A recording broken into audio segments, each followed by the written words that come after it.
कश्मीर रमज़ान शरीफ़ जे आमद जे मौक़े ते कश्मीर अंदर सब्ज़ी जा रेट आसमान ते पहुची विया आहिनि। इन सिलसिले में तफ़सील ॾिसंदासीं कश्मीर खां असांजे नुमाइंदे मलक बरकत अली जी हिन रिपोर्ट में।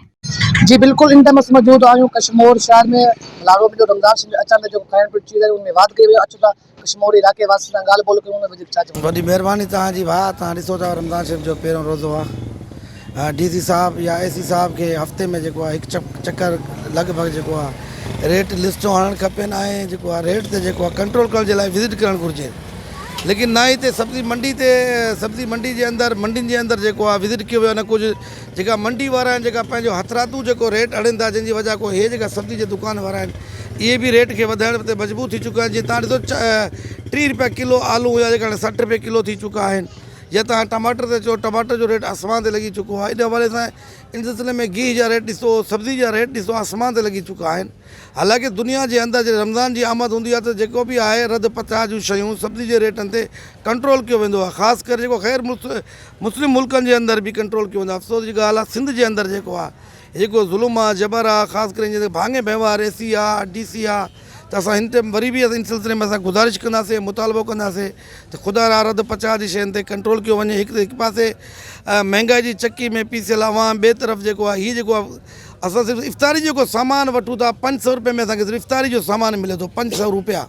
माण्हू छा करे? इन सिलसिले में ॾियारी वारो माण्हू काॾे वेंदो, मज़दूर तबिको काॾे वेंदो? ख़ुदा रा रद पचाव जी शयुनि ते सब्ज़ी जे रेटनि ते जेको आहे क़ाबू करे आवाम खे सुख जो साह खणणु ॾिनो वञे। सर बिल्कुलु तव्हांजी ॻाल्हि सही आहे। बिल्कुलु अॼु पहिरियों रोज़ो आहे, तक़रीबन हिननि 50% हर शइ वाध करे छॾी आहे। सब्ज़ी में चवनि था फर फ्रूट में केलनि में हिननि 50% हिननि वाध करे छॾियो आहे। असां इहो महिरबानी करूं था। वरी बि हिननि खे मैंडेट मिलियो आहे पीपल्स पार्टी खे। असां मुराद अली शाह खे इहो अर्ज़ु करूं था त बाबा तुंहिंजा जेका DC आहिनि AC आहिनि उन्हनि खे तव्हां हुकुम ॾियो डेली अचे हिते सर्च करेनि छा रेट आहिनि छा न आहे। महिरबानी करे ग़रीब गुरबो बि रोज़ो रखी सघे ऐं खोले बि सघे। महिरबानी। सर तव्हां ॾिसी सघो था त हे कश्मीर न आहे लेकिन हे कश्मीर आहे। जीअं कश्मीर में महांगाई आहे लेकिन हे कश्मीर में बि ईअं ई महांगाई आहे।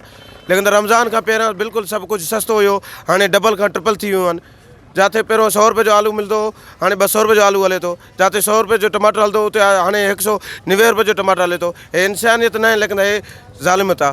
लेकिन असांजा DC आहिनि AC आहिनि जेका बि आहिनि इदारा सभई ऑफिसर वेठा आहिनि सुता AC में। लेकिन हे आवाम जेको रोए थो हिननि जे लाइ कोई बि पुछण जे लाइ न आहे। मां हाणे आयुमि सामान वठणु लेकिन हिते मां पुछा करे त मुंहिंजा कन बि खुली विया आहिनि।